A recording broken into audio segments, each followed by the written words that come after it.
InnoIno, le podcast qui décortique l'innovation côté retail.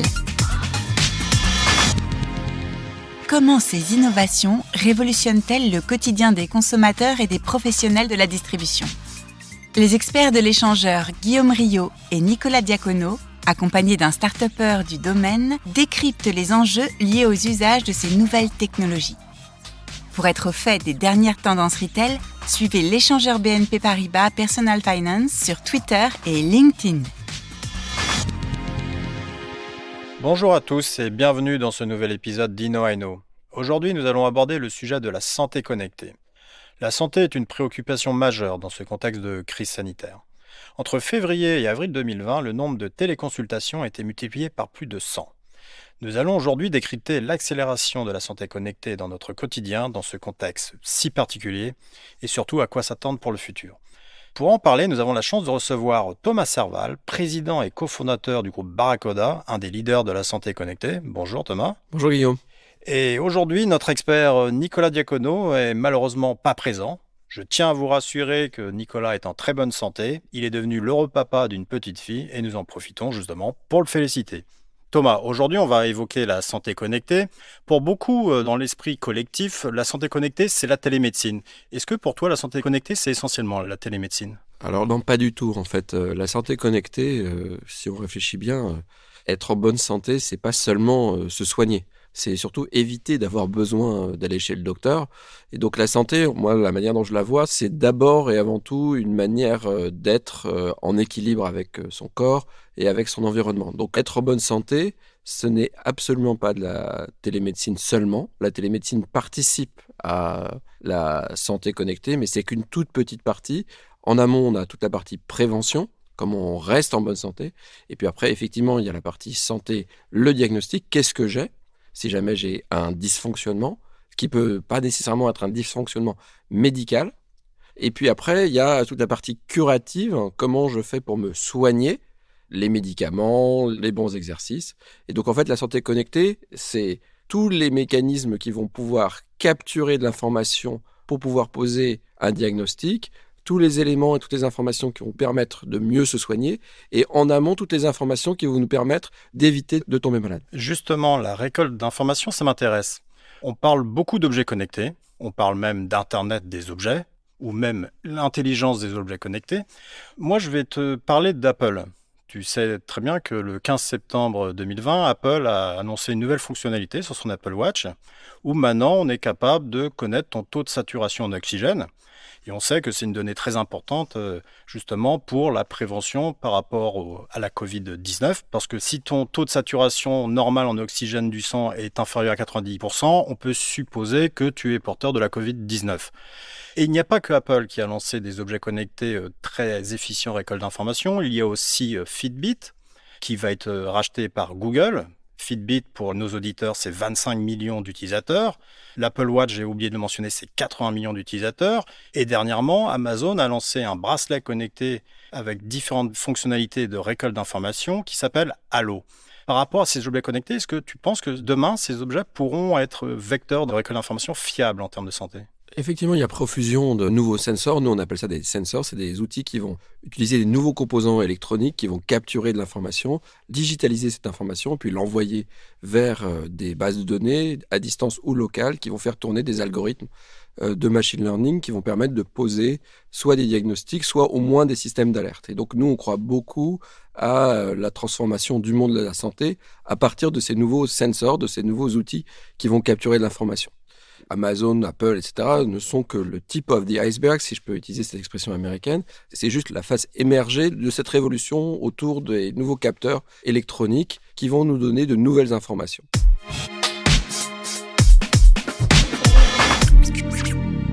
Je vais juste revenir sur la récolte des informations. Quel type de récolte d'informations ? Par exemple, l'Apple Watch est capable de connaître notre rythme cardiaque, je viens de l'évoquer, saturation en oxygène, le trouble respiratoire, voire l'état mental et notre pression sanguine. Donc c'est quand même des données super précises.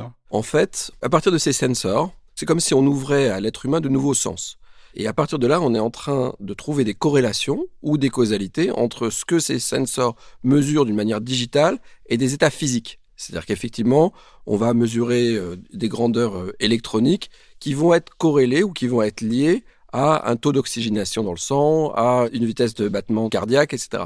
Et donc, petit à petit, on crée ce que nous, on appelle des index, qui sont des nouvelles mesures d'éléments physiques des êtres humains qu'on va corréler de plus en plus à des éléments de la santé ou des symptômes des êtres humains. Mais il faut faire attention au degré de maturité, en fait, dans la connaissance entre le sensor lui-même et le diagnostic qui est posé. C'est pour ça qu'il faut être très modeste et à la fois très, très, je veux dire, optimiste sur le fait que peu à peu, on va donc détecter de nouveaux signaux et que ces nouveaux signaux vont nous permettre de détecter de nouveaux symptômes, ou en tout cas de détecter électroniquement des symptômes que jusqu'à présent, seul le médecin savait détecter avec des objets qui étaient beaucoup plus restreints dans leur accessibilité, qui était le stéthoscope du médecin, les Justement, électrocardiogrammes. ça ouvre une brèche énorme pour la télémédecine, pour sa démocratisation, sachant que ces objets connectés, je parle de l'Apple Watch, mais ça pourrait être aussi via une caméra, hein. Et maintenant, il y a des sociétés comme eVision en France ou comme Bina AI qui, via une simple caméra, sont capables de détecter ton taux de saturation en sang, ton rythme cardiaque,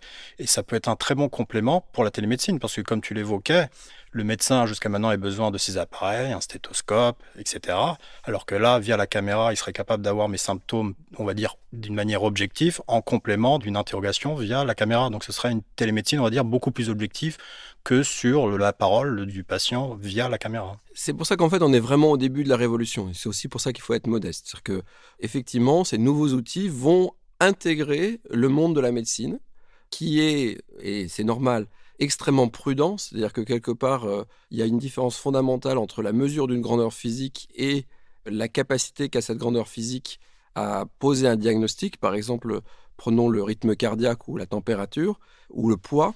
Il y a des objets fiables sur lesquels on sait que si on se pèse 3 fois de la même manière, on va avoir 3 fois le même poids, et des objets beaucoup moins fiables. On le voit par exemple avec les thermomètres qui peuvent être vendus aujourd'hui, qui ont des marges d'erreur assez significatives. Et donc, quelque part, oui, ces objets vont complémenter le diagnostic médical. Nous, on a lancé des miroirs intelligents qui permettent d'avoir une idée de votre température, mais il y a une distinction forte entre un appareil qui mesure une grandeur physique et un appareil qu'on peut qualifier et certifier comme un medical device qui sert à poser un diagnostic. Et l'intersection entre ces deux mondes, un qui est du mass market, de l'électronique grand public, et le monde de la médecine, est non nulle, mais elle grandit. Mais il faut quand même rester prudent. Par exemple, des sociétés comme Bina AI, Qui est une société israélienne, pour nos auditeurs. Promettent beaucoup de choses, mais peuvent pas encore prouver médicalement que leur diagnostic est suffisamment fiable sur un grand nombre de grandeurs. Donc ça avance petit à petit. Ouais, là, on parle de régulateurs. Justement, beaucoup d'objets connectés sont de plus en plus validés par des instances. Moi, je pense par exemple à la FDA aux États-Unis, la Food Drug Association, ou en Europe, la EMA, l'European Medicine Agency. Par exemple, l'Apple Watch ou le Fitbit sont justement validés par ces instances. Ce que je comprends en tant que citoyen, c'est que ces données peuvent être objectivement utilisées par des médecins. Alors, certaines peuvent pour faire certaines choses, et donc c'est le début. Il faut vraiment être assez modeste, mais en fait, avec des tout petits nouveaux signaux, on peut faire beaucoup de choses. Tu citais tout à l'heure la caméra. Effectivement, jusqu'à présent, les médecins considéraient qu'il était quasiment impossible de faire un diagnostic avec une caméra. Et on s'est rendu compte avec le confinement et la télémédecine que ce qui était impossible devenait totalement possible. C'est un peu comme le télétravail pour les médecins. Pourquoi ? Parce que 90% du diagnostic du médecin est dans l'entretien. La partie examen physique ne fait que 10% du temps passé. Et donc, en fait, la partie caméra va permettre déjà de reprendre 90% du travail. Comment on fait pour faire en sorte que les 10% qui restent, c'est-à-dire la palpation, la mesure d'un certain nombre de grandeurs, eh bien là, effectivement, un certain nombre d'objets vont fournir d'une manière fiable des informations équivalentes à ce que le médecin physiquement allait faire sur vous. Et on est en train, je pense, dans les 3 ou 4 prochaines années, de pouvoir avoir des objets au quotidien qui vont pouvoir reprendre la plupart de ces palpations et de ces mesures de grandeur physique à distance. Et c'est ça le débat qui est intéressant, c'est qu'on a des objets connectés qui sont de plus en plus fiables. Comme tu dis, il faut rester prudent, on est d'accord.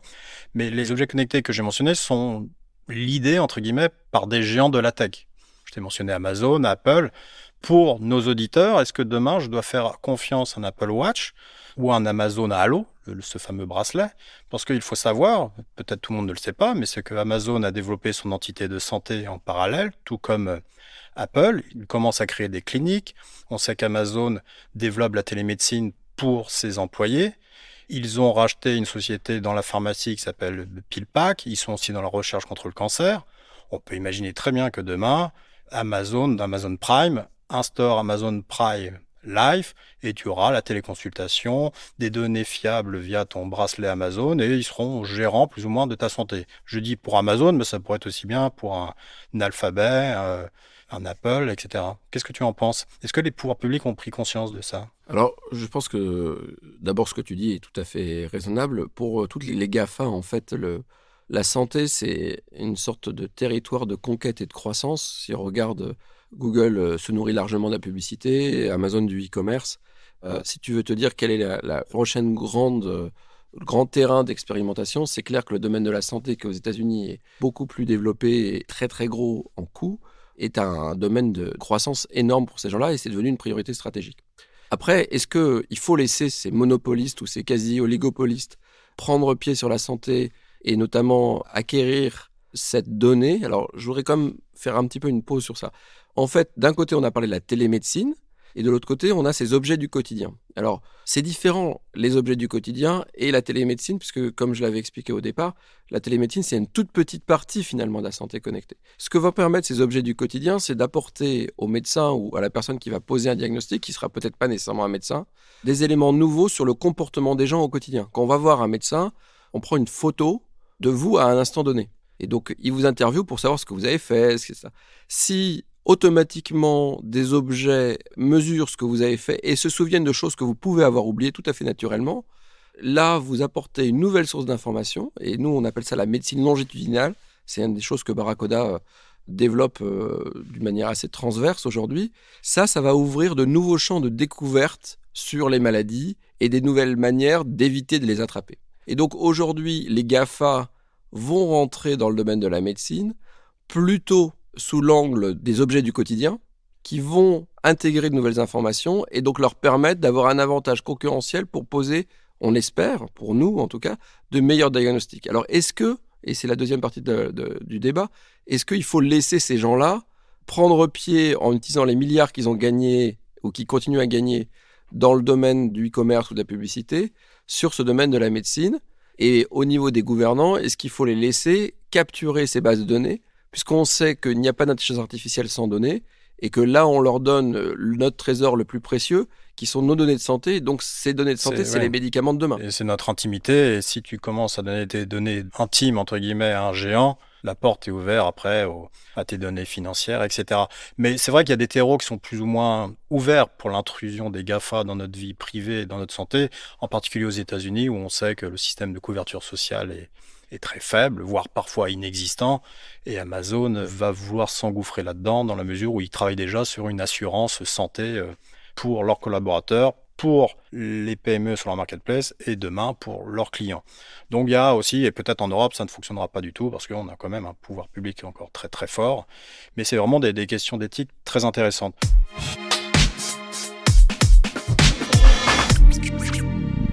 Tu parlais de médecine longitudinale, nous on appelle ça l'échangeur médecine ambiante parce que c'est grosso modo en temps réel on aura nos données santé, donc on sera beaucoup plus dans la prévention, dans le temps réel, dans l'anticipation, et c'est là-dessus que la médecine va se jouer. Justement, tu as parlé un peu de ta société, Barracoda c'est quoi, et en particulier sur la santé connectée? Quels sont tes produits, quelles sont tes ambitions, quelle est votre vision? Barracoda c'est d'abord un groupe français, on est un peu plus de 160 collaborateurs, de 16 nationalités différentes et on est dans le domaine qu'on appelle nous la Daily Health Tech, c'est-à-dire qu'on invente ou on réinvente les objets du quotidien pour nous permettre justement de poser ces nouveaux types de diagnostics et de prévenir les maladies les plus communes en s'attaquant d'abord à la partie la plus simple et la plus impactante qui est l'hygiène au quotidien, c'est-à-dire se brosser les dents tous les matins.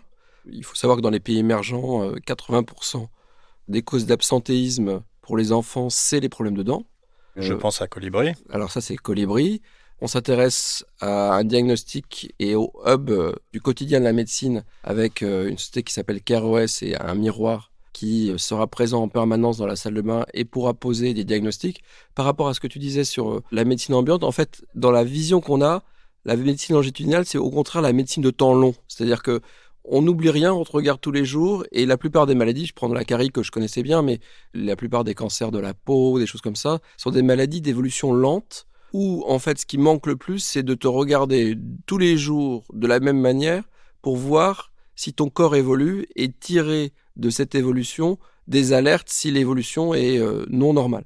Et donc nous, on s'intéresse à ce qu'on appelle des index. Donc on crée grâce aux nouveaux sensors et à l'intelligence artificielle de nouveaux index qui vont nous permettre de mesurer des grandeurs physiques qu'on appelle biométriques. Et ça, ça va nous permettre de prévenir des maladies. Donc aujourd'hui, Barracuda, c'est plusieurs lignes de produits. La brosse à dents avec Colibri, qu'on peut retrouver sous la marque Colgate dans la plupart des Apple Store. Matteo Balance, qui est une balance connectée qui se cache dans votre tapis de bain et qui vous permet de suivre l'évolution de votre poids sans plus jamais avoir besoin de vous peser. Et donc le fameux miroir qui va faire à la fois le diagnostic de la peau, le suivi d'un certain nombre de grandeurs biométriques. Et puis maintenant, on s'intéresse, parce que le Covid oblige, également au lavage de mains, qui avec le brossage de dents fait partie des règles de l'hygiène au quotidien. Et en fait, on s'est rendu compte que les gens ne se lavent pas bien les mains. On le voit au quotidien, parce que c'est la première manière de prévenir le Covid. Aujourd'hui, on pense que, j'ai vu une étude qui disait que si on se lavait les mains 7 fois par jour, 90% des maladies dans le monde seraient évitées. Et donc, si on trouve les moyens et les bons leviers pour que vous vous laviez les mains tous les jours, on aura un immense impact sur les gens. Et donc, on mesure. Et puis, la deuxième partie de Barracuda, c'est on vous motive en tant qu'utilisateur à faire les choses. Donc, avec la gamification, l'engagement, mais aussi avec des choses pour les adultes, qui est de donner de l'information, qui est de pouvoir montrer qu'on vous suit et que vous progressez. Mais c'est intéressant ce que tu dis, parce que tu couvres vraiment tous les pans de, on va dire, notre vie quotidienne, et en particulier sur l'hygiène, la santé, etc. Tu n'as pas parlé du troisième point, j'ai envie de dire, c'est tu as beaucoup de données. Est-ce que tu travailles déjà avec des institutions médicales, justement, parce que tu récoltes, tu analyses, tu suis, mais par rapport au corps médical, tu peux nous en parler peut-être, ou c'est des projets en cours ? Absolument, on travaille avec des dentistes pour les dents, des dermatologues pour la peau, enfin on travaille avec différents spécialistes. Plusieurs remarques sur ça, c'est qu'on est d'abord des geeks qui rencontrons le domaine de la médecine plutôt que des experts médicaux qui rencontrons le domaine de la donnée. Donc nous, on comprend l'intelligence artificielle, on comprend la collecte automatique de données, les objets connectés.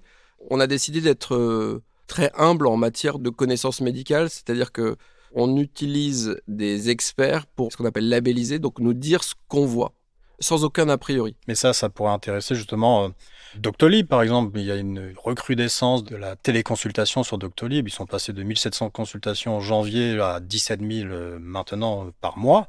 On pourrait imaginer un partenariat avec Doctolib qui serait en temps réel mon état physique grâce à tous tes outils de récolte de données, et derrière avoir une consultation beaucoup plus, entre guillemets, objective, ce qu'on mentionnait en intro. Absolument. En fait, le seul point pour Barracuda, c'est pour ça que Barracuda est peu connu en France, c'est que les pays où ça va le plus vite, c'est pas la France. C'est-à-dire que... À cause de la législation, peut-être ? Alors, à cause d'un problème qui est un problème de riche, qui ressemble un peu au problème du Minitel, c'est-à-dire qu'on a une tellement bonne médecine pas chère que tomber malade, je prends un exemple, avoir une maladie bénigne comme une carie, ça coûte que 37 €, alors que si jamais vous tombez malade, vous avez une petite carie aux États-Unis, c'est $500. Donc, oui, c'est ce qu'on évoquait tout à l'heure avec Amazon, c'est pour ça qu'ils ont un champ ouvert. Voilà, aux États-Unis, c'est 2 fois moins efficace qu'en France, donc ça coûte 2 fois plus cher, et c'est 2 fois plus cher. Donc ça fait 4 fois l'effet du coût aux États-Unis par rapport au coût en France. Et donc quelque part, on a d'abord un problème de coût de la médecine. Ensuite, on a un deuxième problème qui est le tiers payant. C'est-à-dire que la santé nous coûte très cher, mais en tant que citoyen, il ne nous coûte pas très cher parce qu'il y a l'État qui paye une grande partie, surtout quand c'est grave, avec notamment les problématiques d'affection de longue durée, les mutuelles qui payent une autre partie. Et donc, en fait, le fait d'avoir un système de tiers payant fait que tout ce qui est prévention, politique de prévention, est fortement désincité. Je ne sais pas comment utiliser le mot, on a compris. Par rapport à des pays asiatiques qui n'ont pas de système de santé préexistant ou des pays comme les États-Unis qui ont un système qui se gave sur la maladie des autres. Oui, la Chine, on n'en a pas parlé, mais quand on voit ce que fait Alibaba ou Tencent ou dans ton appli de ton porte-monnaie électronique ou dans ta messagerie, tu peux avoir une consultation même via une intelligence artificielle. Hein. En fait, ils ont un problème incroyable. La Chine, c'est un bon exemple parce qu'en fait, moi, quand on me demande où est-ce qu'il faut regarder le futur de la santé connectée, je dis plutôt regarder à l'est qu'à l'ouest. Pourquoi ? Parce que La Chine a un problème historique, c'est que d'abord, ils n'avaient pas de système de protection de santé. Donc, si vous tombiez malade, c'était votre problème et ça allait mal se finir pour la plupart des cas. Leurs systèmes de soins publics sont catastrophiques. Il faut essayer un hôpital public chinois pour comprendre qu'on préfère rentrer chez soi plutôt que de se faire soigner là-bas. Et donc, en fait, la Chine n'a pas assez de docteurs par rapport aux besoins. Et donc, ils utilisent l'intelligence artificielle, non pas parce que ça leur permettrait de faire des meilleurs diagnostics, ils utilisent l'intelligence artificielle parce que ça leur permet de traiter les gens, parce qu'ils n'ont pas de docteur à mettre derrière. Tu as des exemples concrets sur la Chine ? Aujourd'hui, on voit des sociétés, d'ailleurs certaines créées par des Français, qui font des logiciels qui marchent très bien, d'aide au diagnostic avec intelligence artificielle pour faire ce qu'on appelle le triage. C'est-à-dire vous rentrez dans un hôpital chinois et on vous pose un certain nombre de questions pour savoir... au lieu qu'il y ait un interne qui sache... Donc là, c'est un chatbot qui... Voilà, c'est une sorte de chatbot. Donc ça, on voit ça beaucoup. On a, dans le cadre d'un partenariat avec Colgate, on a de la vente d'assurance santé qui est directement liée à des objets connectés. Donc eux ne se posent pas la question de privacy. Du moment que les données ne quittent pas la Chine, ils vous donnent toute une série d'objets connectés qui remontent de l'information et qui, derrière, sont reliés automatiquement à des intelligences artificielles et vous remboursent vos frais de médecine. Donc, eux sont beaucoup plus avancés sur, le déploiement des objets et l'intégration de l'assurance santé dans le dispositif, qui est quand même aujourd'hui un tabou absolu dans le monde européen, puisque on n'autoriserait pas la tarification liée à la condition. Ça tombe bien, tu parlais du futur, c'est la Chine. Justement, c'était ma dernière question par rapport au futur. Ce modèle chinois ou ce modèle américain qui est en train de se construire, ce modèle français qui, justement, par rapport à l'innovation, freine un peu. Parmi ces trois modèles, lequel va rester, lequel va préempter la santé de demain ? C'est quoi ta vision, allez, on va dire, à 2-3 ans et voire plus ? En fait, on en est encore à la création des fondations. Donc nous, ce qu'on pense aujourd'hui, c'est qu'il va falloir qu'en Europe, aux États-Unis et en Chine, établissent peu à peu des standards, on l'a vu sur la publicité, etc., des standards qui vont permettre aux objets de santé d'échanger entre eux, et aux objets de santé d'être interopérables. C'est la proposition qu'on est en train de faire, nous, avec CareOS, qui est notre operating system pour la salle de bain, qui va remonter toutes les données de santé. Alors, interopérable pour nos auditeurs Interopérable, c'est de faire en sorte que les données que vous allez capturer sur votre balance puissent parler aux données que vous allez capturer avec votre analyseur de peau, qui vont être liées aux données sur votre respiration. Donc, en fait, aujourd'hui, chacun des objets, prenez les objets classiques, ils renvoient au mieux des données à un cloud ou à un téléphone, donc à un endroit, et ces données sont stockées en silo. En silo, ouais. Et donc, quelque part, si vous regardez ça d'un point de vue du consommateur, non, en fait, votre poids va être lié à votre alimentation, va être lié à beaucoup d'éléments qui sont interdépendants. Cette connexion, le médecin peut le faire par l'interrogation, mais aujourd'hui, elle n'est pas faite. Et donc, si on veut progresser dans la médecine, il faut déjà permettre aux données de se parler entre elles et de s'échanger entre elles pour que demain, avec l'aide du corps médical et des ingénieurs d'intelligence artificielle, on puisse commencer à faire de la médecine longitudinale et faire de la prévention.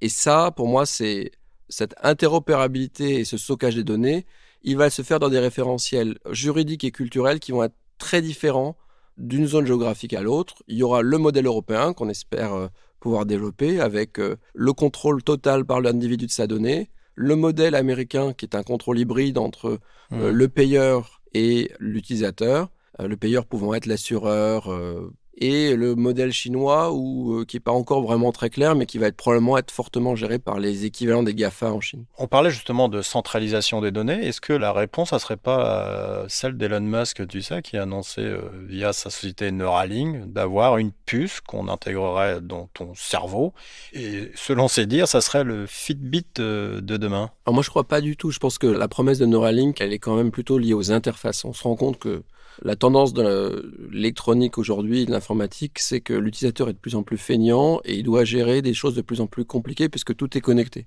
Et donc, pour gérer cette complexité, on a essayé le toucher, on a essayé le clavier, c'était compliqué, puis après le toucher, la souris, mais ça prenait beaucoup de temps quand les sujets étaient compliqués.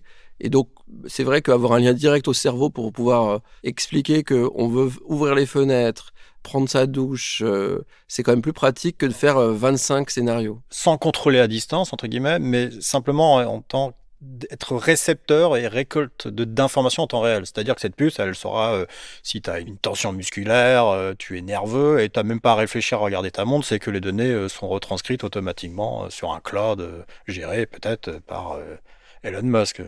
ou autre. Et oui, je comprends ce que tu dis, mais en fait, on n'a pas vraiment besoin de ça. C'est terrifiant. Mais... C'est terrifiant, mais on n'a pas besoin de ça. C'est un peu, c'est ce qu'il a dit. Moi, j'invente rien. Mais nous, on pense que les technologies que les gens vont utiliser massivement vont être des technologies non invasives.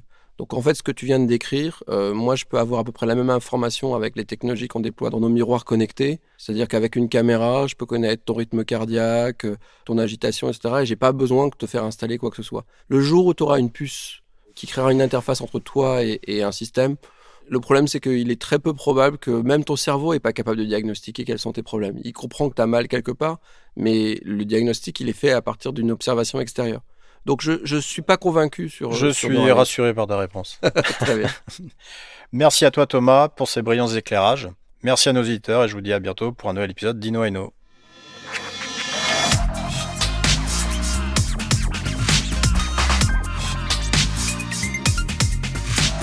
Retrouvez l'ensemble des épisodes d'Inno&No sur les plateformes de streaming, sur le site de BNP Paribas Personal Finance et sur celui de l'échangeur. Et pour rester connecté aux dernières tendances retail, suivez l'échangeur BNP Paribas Personal Finance sur Twitter et LinkedIn.